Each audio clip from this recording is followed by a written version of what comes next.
Hello दोस्तों, कैसे हैं आप। स्वागत है आपका हमारे यूट्यूब चैनल में साइंस एजुकेशन में। मैं हूं जय चतुर्वेदी। आज आपके लिए फिर से यूट्यूब धमाके में एनटीपीसी ग्रुप डी के लिए लेकर आया हूं। हालांकि ये सारे एग्जाम्स के लिए है, लेकिन विशेष तौर से एनटीपीसी का एग्जाम चल रहा है तो मैंने उसको मेंशन किया हुआ है। तो चलिए देखते हैं आज के धमाके में क्या है। तो आज के धमाके में आपका एनटीपीसी और ग्रुप डी आपका उद्देश्य क्या ही होना चाहिए, लेट्स क्रैक इट। तो इस वीडियो में आपके लिए टॉप मोस्ट इंपोर्टेंट क्वेश्चन लेकर आया हूँ, जिनकी संख्या होगी आपकी 10 और होंगे आपके कहाँ से, जीके और जीएस से। एक बात का आपको ध्यान रखना है कि आपको अपने आंसर जो है कमेंट बॉक्स में देने हैं और अपना स्कोर भी कमेंट बॉक्स में मेंशन करना है। तो चलिए, ये रहा आपका क्वेश्चन आपकी स्क्रीन पर, जल्दी से आंसर दीजिए इसका। ये रहा आपका पहला क्वेश्चन। गुरुत्वाकर्षण नियम की परिभाषा किसने दी थी? Who gave the definition of law of gravity? तो इसका आंसर हो जाएगा आपका क्या, न्यूटन। गुरुत्वाकर्षण की खोज किसने की थी? न्यूटन ने की थी। ये परिभाषा किसके द्वारा दी गई थी? तो आपकी हो जाएगा न्यूटन। नेक्स्ट क्वेश्चन है आपका, जब पत्थर को ठोकर मारने से, जब पत्थर को ठोकर मारते हैं तो व्यक्ति को चोट लगने का कारण क्या है?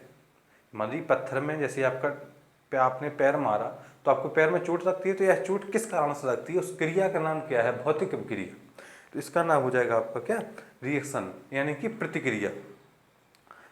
आपने पत्थर पर क्रिया की, यानी कि पत्थर पर आपका पैर लगा, वो क्रिया हुई, पत्थर की तरफ से आपको प्रतिक्रिया मिली क्या, जिसमें आपको चोट लग गई।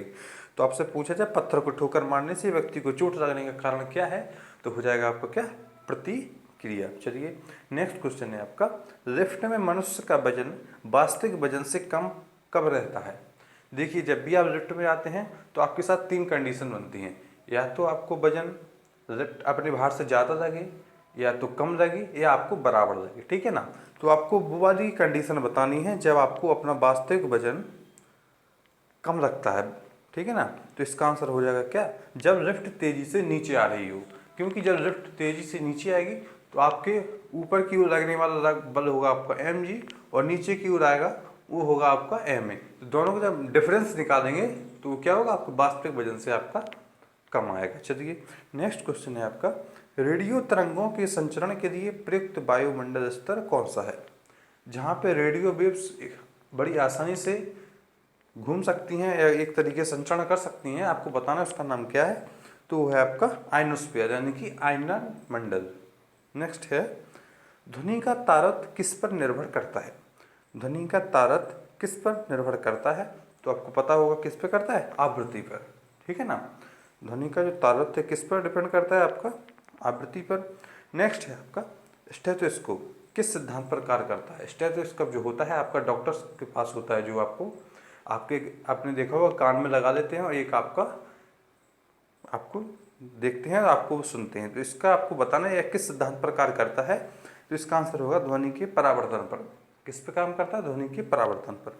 नेक्स्ट है आपका, चमगादड़ की ध्वनि कैसी होती है? चमगादड़ की ध्वनि कैसी होती है, इसमें आपको बताना है। पराश्रव्य होती है, अपश्रव्य होती है, अतिश्रव्य होती है, श्रव्य होती है, वो आपको इसमें बताना है। तो बताइए चमगादड़ की ध्वनि कैसी होती है? क्या आपको ये सुनाई देती है? बिल्कुल भी नहीं सुनाई देती है। तो यह कौन सी हो जाएगी? ये हो जाएगी आपकी पराश्रव्य तरंगें, ठीक है ना। नेक्स्ट है आपका, रॉकेट किस सिद्धांत पर कार्य करता है?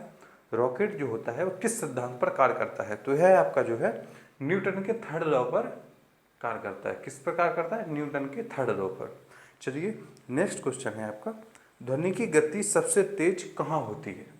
ध्वनि की गति सबसे तेज कहाँ होती है? देखिए क्या है ना, एनटीपीसी या ग्रुप डी रेलवे में जो है साइंस को वरीयता ज़्यादा दी जाती है, इसलिए मैं कुछ क्वेश्चन साइंस से इसमें जो है ज़्यादा लेकर आया हूँ। ऐसा नहीं है कि मैं आप काफ़ी क्वेश्चन नहीं कराऊंगा, लेकिन इसमें मैं साइंस से लेकर आया हूँ। आपको एक आध वीडियो में और साइंस मिलेगी, उसके थोड़ा कम भी हो जाएगी, ठीक है ना। तो चलिए बताइए ध्वनि की गति सबसे तेज कहाँ होती है? तो ध्वनि की गति सबसे तेज होती है आपकी सॉलिड में। कहाँ पे होती है? सॉलिड में। देखिए बिल्कुल भी कंफ्यूज मत होइए कि प्रकाश की गति यदि पूछा जाए तो प्रकाश की गति वायु में या निर्वात में बेधड़क होकर चल सकती है, लेकिन ध्वनि की गति जो है निर्वात में बिल्कुल भी नहीं चल सकती है। वायु में उसकी गति सबसे धीमी होती है, सॉलिड में सबसे तेज होती है। इस बात का आपको ध्यान रखना है। चलिए नेक्स्ट है, ध्वनि कहाँ नहीं गुजर सकती? देखिए अभी अभी मैंने बताया, क्या हो जाएगा इसका, वैक्यूम में। निर्वात में जो है ध्वनि प्रवाह नहीं कर सकती, ठीक है ना, नहीं गुजर सकती, क्योंकि ध्वनि को माध्यम की आवश्यकता पड़ती है। नेक्स्ट है आपका, चलिए आज के लिए इतना ही रखते हैं। आज आपके टॉप 10 मोस्ट इंपोर्टेंट क्वेश्चन मैंने करवा दिए हैं। आपने कितने क्वेश्चन सही किए, आपके गलत हुए, आपको कमेंट में आपको जरूर बताना है। और आपको यदि वीडियो अच्छी लगती हो तो इसको लाइक कीजिए, शेयर कीजिए, अपने दोस्तों तक जरूर पहुंचाइए। और अभी तक यदि आपने हमारे चैनल को सब्सक्राइब नहीं किया है तो जल्दी से कर दीजिए, साथ ही साथ बेल आइकन को भी प्रेस कर दीजिए, जिससे कि आपको मेरी वीडियो का नोटिफिकेशन सबसे पहले मिलता रहे। चलिए मिलते हैं आपसे अगली वीडियो में, तब तक के लिए धन्यवाद।